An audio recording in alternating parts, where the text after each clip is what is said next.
a ver si le hago aquí. Pueden ver en la pantalla, ¿verdad? La imagen del jardín del Edén. Perfecto, ¿sí la pueden ver? Excelente, muy bien, excelente. Entonces vamos a empezar. Yo sé que ya oraron, pero me gustaría orar una vez más para que el Señor esté con nosotros en esta pequeña charla, en esta pequeña presentación. Oremos una vez más. Queridos Padre Celestial, muchas gracias una vez más por su misericordia y por su amor.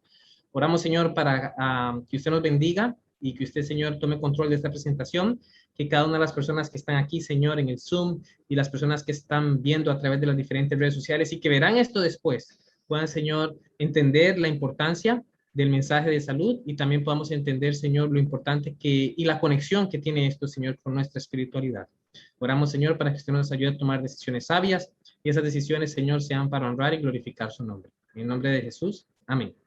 Ok, entonces, antes de todo, me gustaría primeramente empezar en el Edén, ¿verdad? Cuando hablamos de un inicio, cuando hablamos del comienzo, realmente lo más obvio para hacer es ir al jardín del Edén, ir donde todo comenzó. Y pues bueno, en la Biblia, en el libro de Génesis, que significa comienzo, tenemos, déjenme mover esto para acá, tenemos los inicios, el jardín del Edén.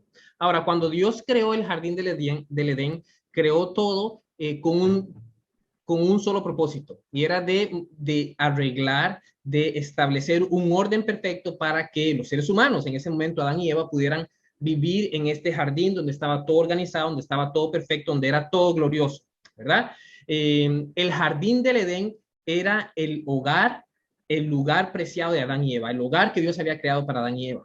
Es interesante porque cuando nosotros vemos la raíz hebrea de lo que significa Edén, significa placer, ¿verdad? Entonces, cuando nosotros decimos jardín del Edén, bien podríamos estar diciendo jardín del placer.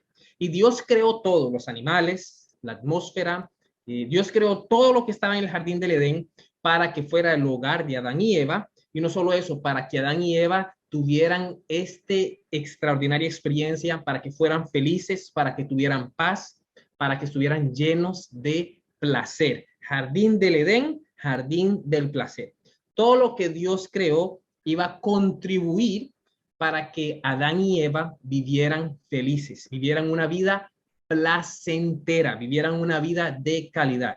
Y pues bueno, no es para nadie, no es para nadie un secreto saber que algunas de las cosas que Dios estableció en el Edén fue, por ejemplo, el trabajo útil.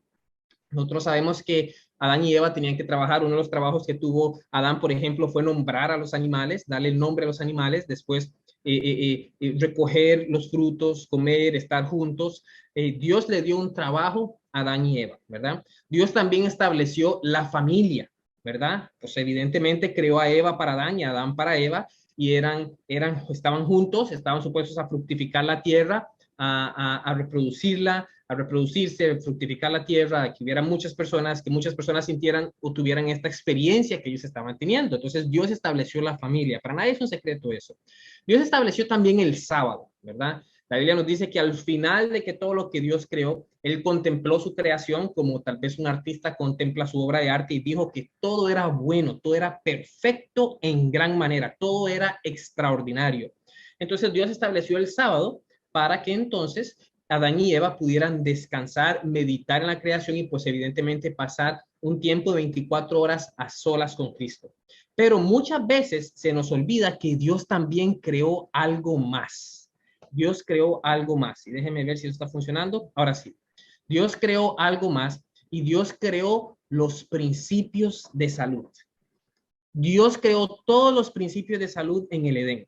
Y pues bueno, ustedes se podrán acordar de los 8 que nosotros ya entendemos, ¿verdad? Dios creó el aire, eso está en Génesis capítulo 2, versículo 17. Dios creó el descanso, ¿verdad? Génesis 2:13, ya hicimos una referencia a eso. Dios creó el ejercicio, o lo que llamaríamos hoy trabajo, la actividad física para Adán y Eva, en Génesis 2:15 pueden ver eso.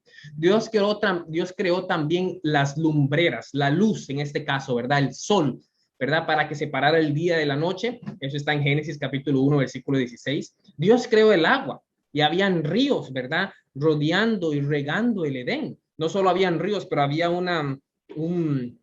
un vapor de agua que salía de la tierra y regaba todo el Edén, ¿verdad? Eso está en Génesis capítulo 2 y versículo 10. Dios también creó la alimentación y sabemos que Adán y Eva se alimentaban, ¿verdad? De los frutos de los árboles y ahí que encontramos el principio de la alimentación. Eso está en Génesis capítulo 1, versículo 29. También encontramos el principio de la temperancia en el Edén.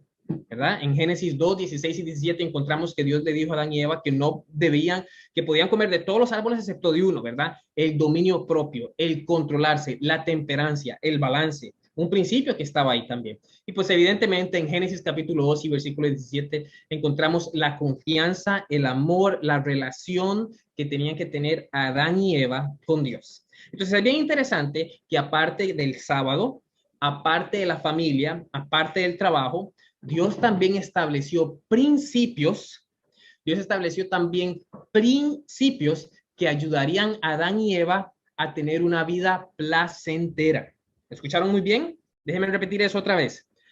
Antes del pecado, cuando todo era perfecto, cuando todo era maravilloso, cuando todo era bueno en gran manera, cuando todo vino saliendo justito de las manos de Dios, Dios creó ciertas cosas que iban a mantener a Adán y Eva felices, que les iban a permitir tener una vida placentera, una vida con placer, jardín del Edén, jardín del placer, que les iba a permitir tener una vida feliz en paz.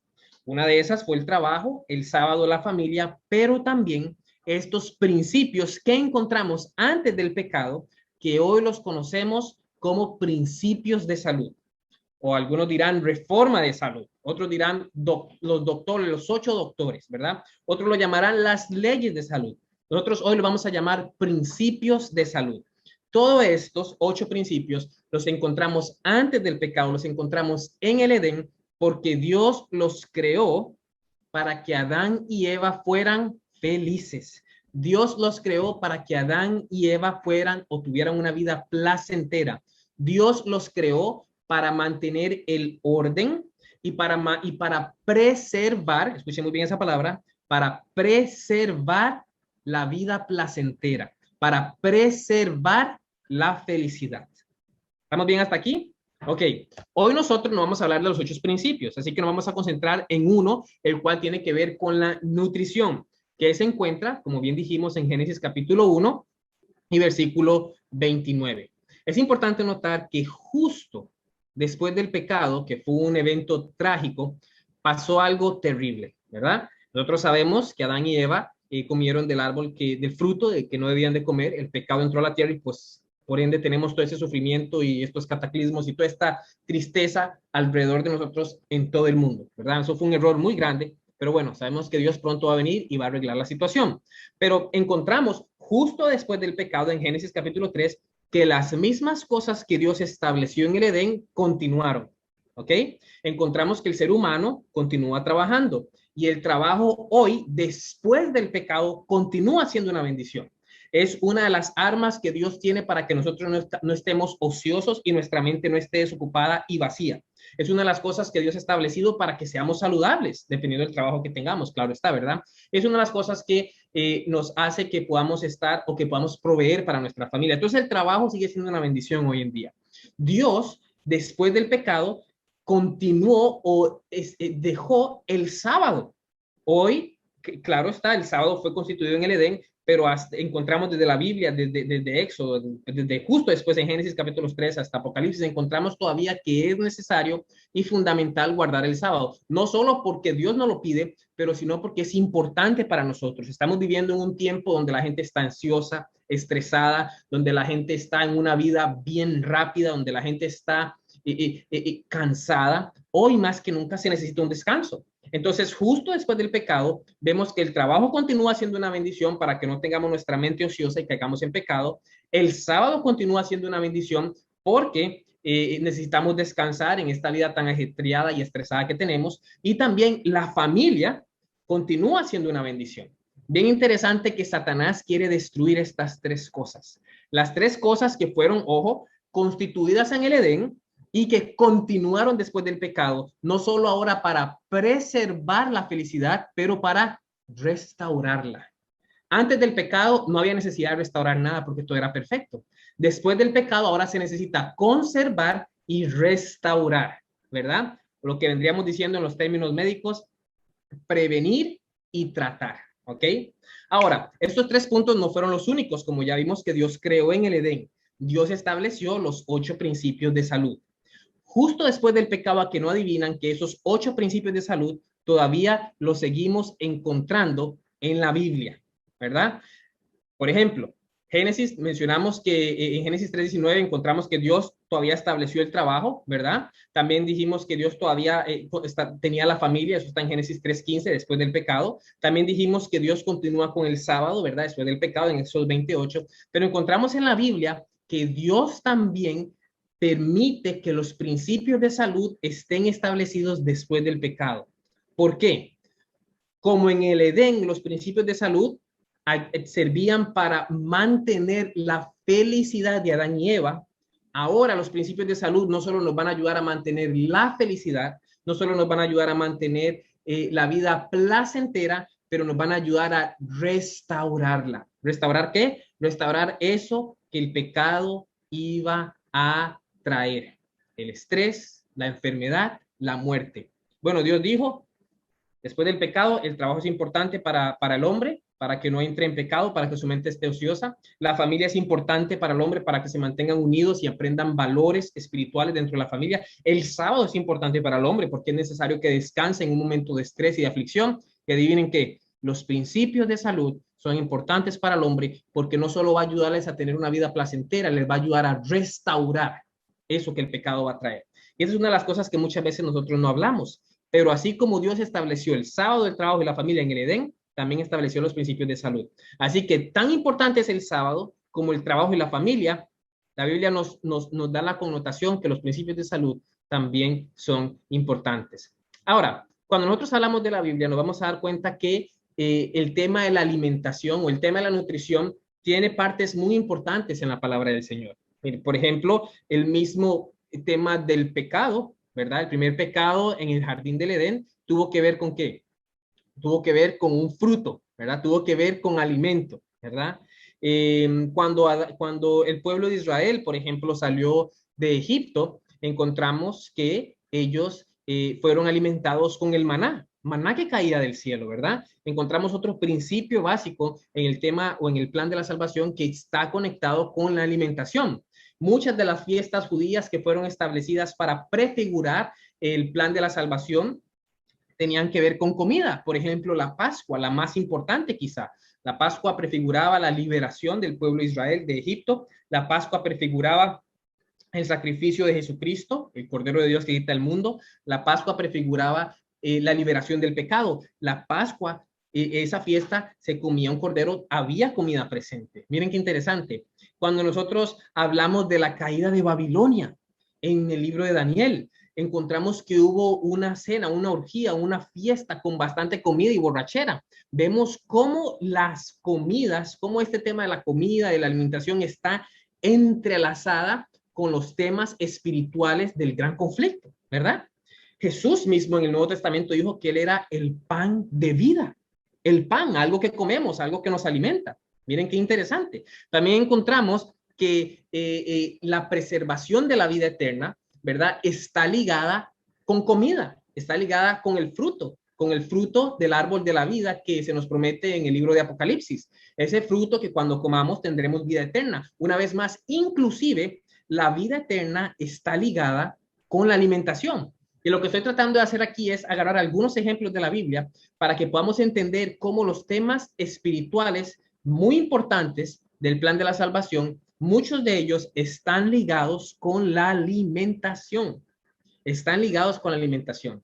El ejemplo más bonito que puedo encontrar o que me recuerdo de la Biblia en estos momentos es de Apocalipsis capítulo 3 y versículo 20, donde Jesús dijo que yo estoy a la puerta y llamo. Y si alguno oye mi voz y abre la puerta, entraré y ¿qué? Y cenaré con él. Este es el mensaje de la Odisea. Apocalipsis capítulo 3 nos presenta el mensaje de la Odisea y nos dice que este grupo que representa la Odisea, que somos nosotros, somos todos nosotros a manera institucional y a manera personal. Todos nosotros somos la Odisea. Somos fríos, Somos tibios, creemos que tenemos todo, creemos que lo sabemos todo, pero realmente estamos desnudos, somos ciegos, somos desafortunados, somos pobres, ¿verdad? Y Jesús nos dice, yo estoy aquí afuera, tocando la puerta.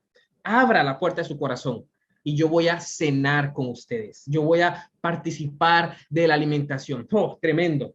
Me pongo a pensar si en estos momentos Jesús estuviera fuera de nuestras casas tocando la puerta y Jesús entrara después de que nosotros le abre, ¿qué le va a dar a usted de comer de Jesús?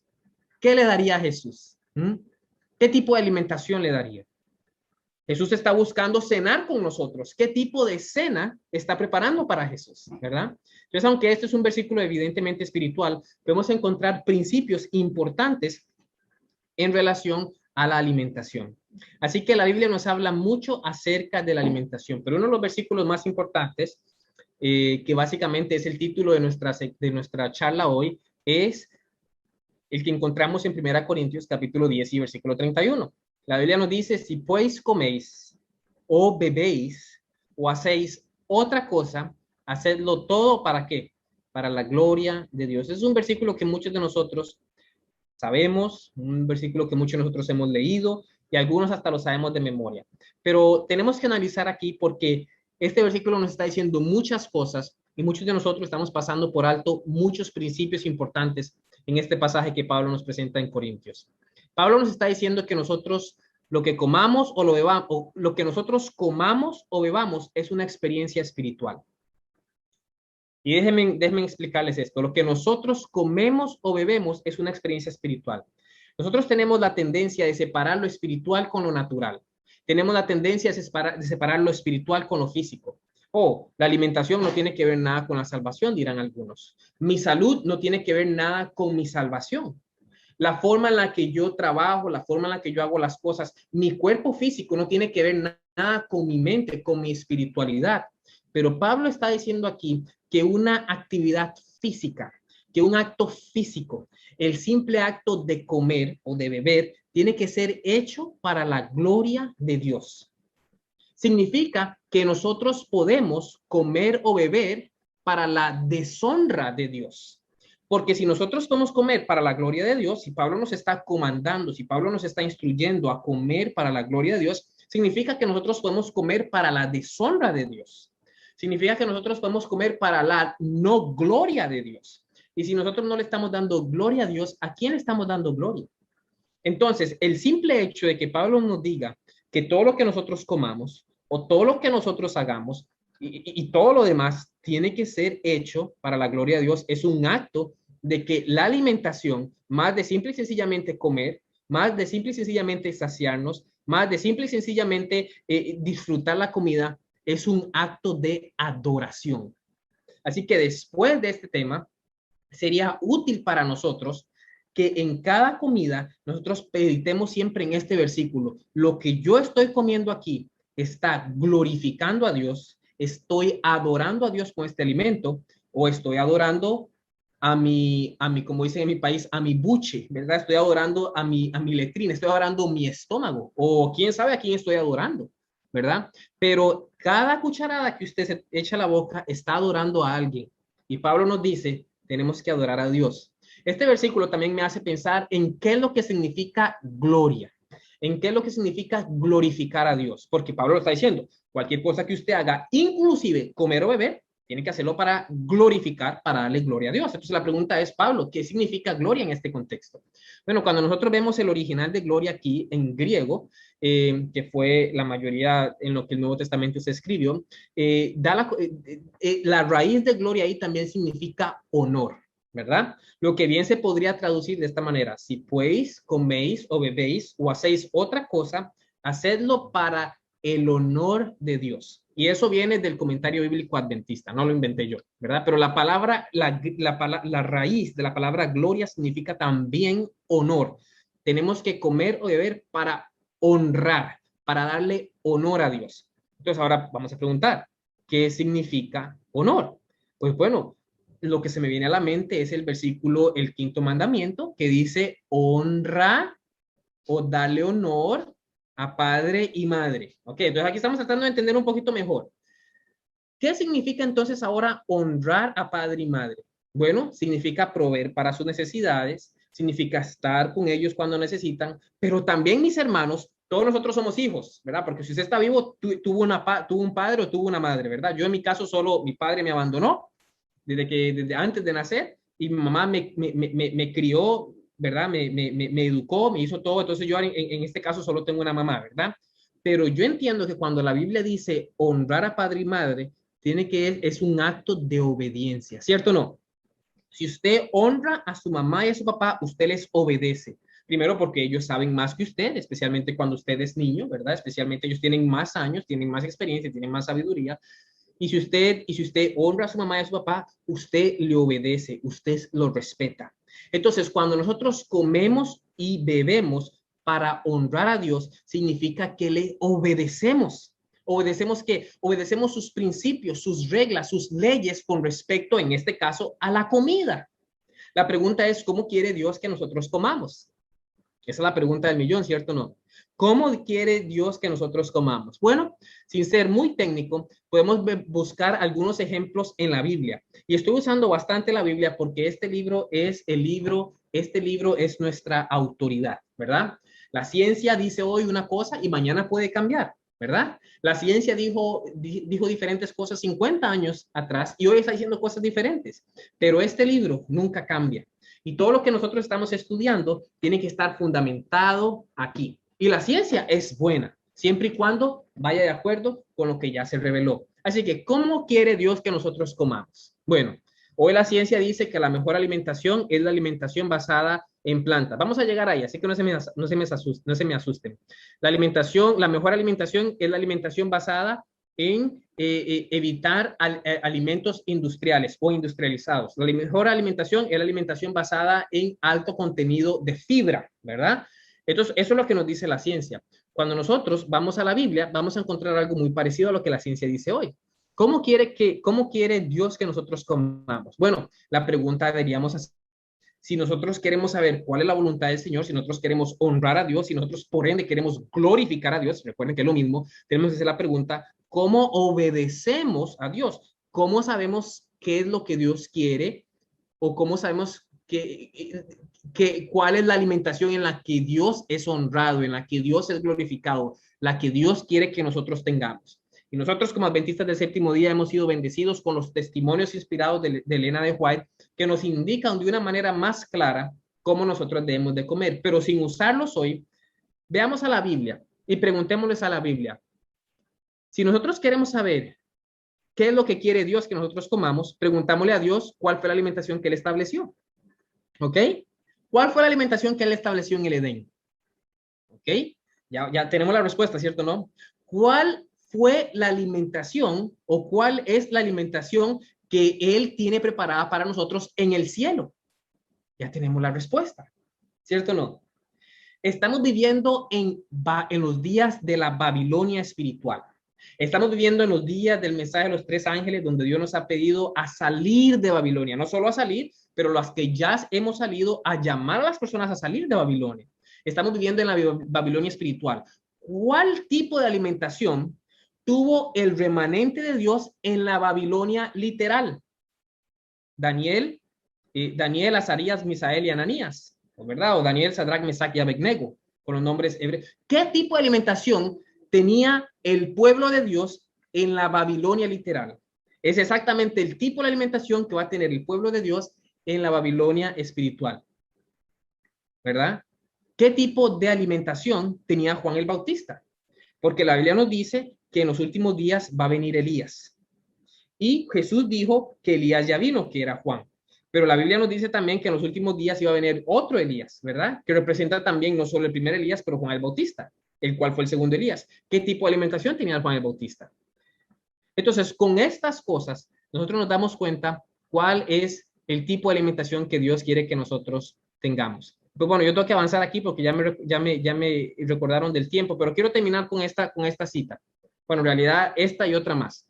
Nosotros tenemos que entender que el tema de la alimentación no es solo importante para nuestro bienestar y para el plan de la salvación.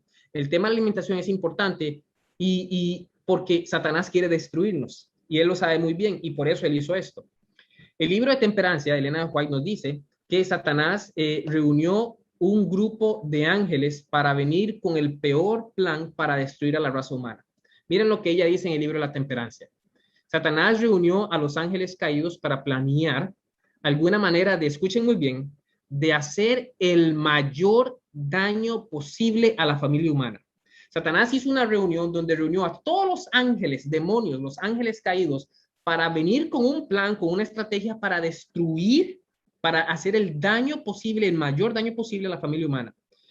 Ella sigue diciendo que se hizo una propuesta tras otra hasta que finalmente Satanás mismo ideó un plan.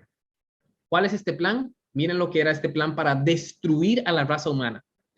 Ella dice que tomaría el fruto de la vid, refiriéndose a la uva, como también el trigo y otras cosas dadas por Dios como qué, como alimento, y las convertiría en qué, en venenos que arruinarían las facultades físicas, mentales y morales del hombre. Y mis hermanos, lamentablemente ya no tengo más tiempo para construir en esto, pero lo más importante aquí es que Satanás está tomando cosas que Dios estableció como alimento para convertirlas en veneno con el fin de qué, de arruinar las facultades, primero físicas, después mentales y después morales.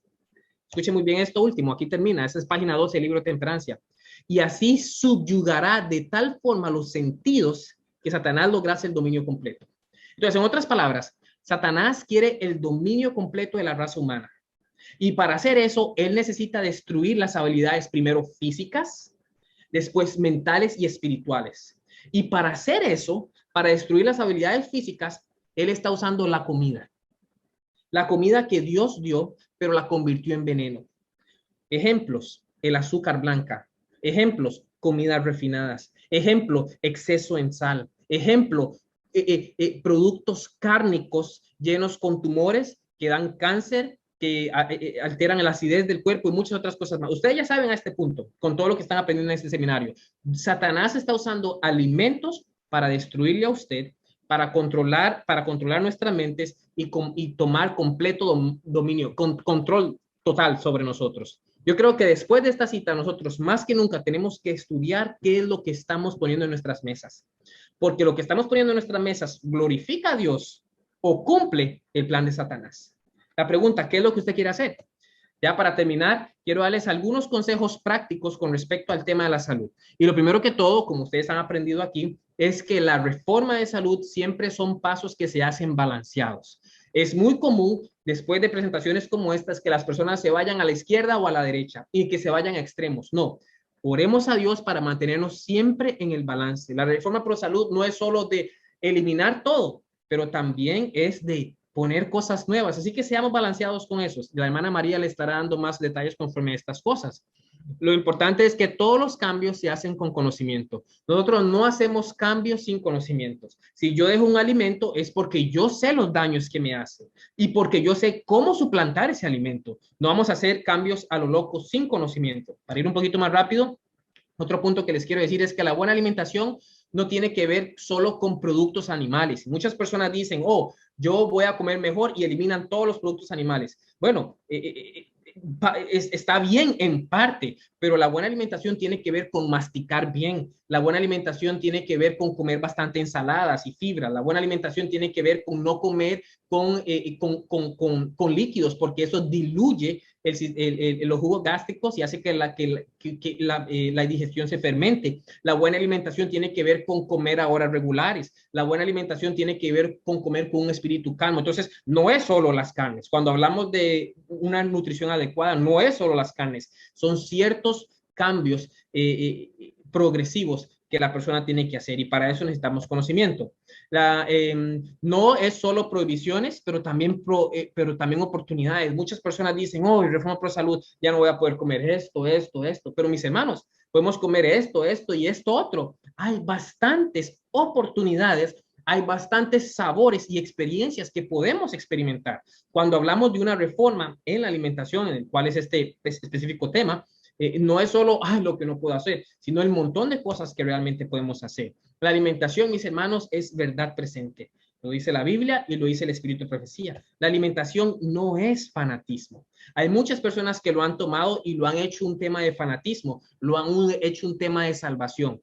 La alimentación si yo tengo una buena alimentación o una mala, no significa que voy a ser salvo. La salvación solo está en Cristo. Es lo mismo como guardar el sábado. Guardar el sábado no te va a salvar, pero estas cosas van a ser más fácil que usted conozca a Jesucristo. Y la alimentación es una de estas. Nosotros se nos ha dicho que en la sangre está la vida. Y miren cómo funciona esto. Lo que nosotros comemos se convierte en sangre. La sangre irriga el cerebro. El cerebro es donde tenemos las ideas. Las ideas y pensamientos nos van a llevar a tomar acciones. Estas acciones repetitivas se convierten en hábitos. El hábito forma el carácter y el carácter define nuestro destino.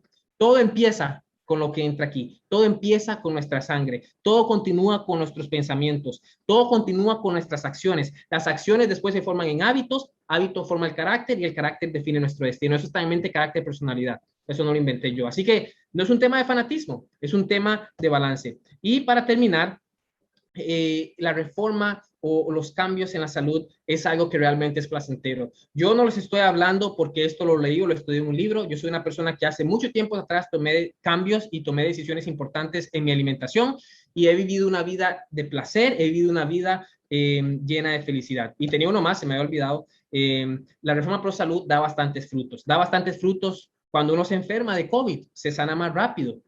Muchos no sienten síntomas. Muchos son felices. ¿Por qué? Porque su sistema inmunológico está fuerte. El que tiene una buena alimentación es una persona más productiva, es una persona más inteligente, es una persona que tiene una mejor memoria, es una persona que es saludable, no solo espiritual, pero también mental y físicamente. Así que el Señor nos ayude para que podamos tomar decisiones que glorifiquen a Dios. Que el Señor les bendiga.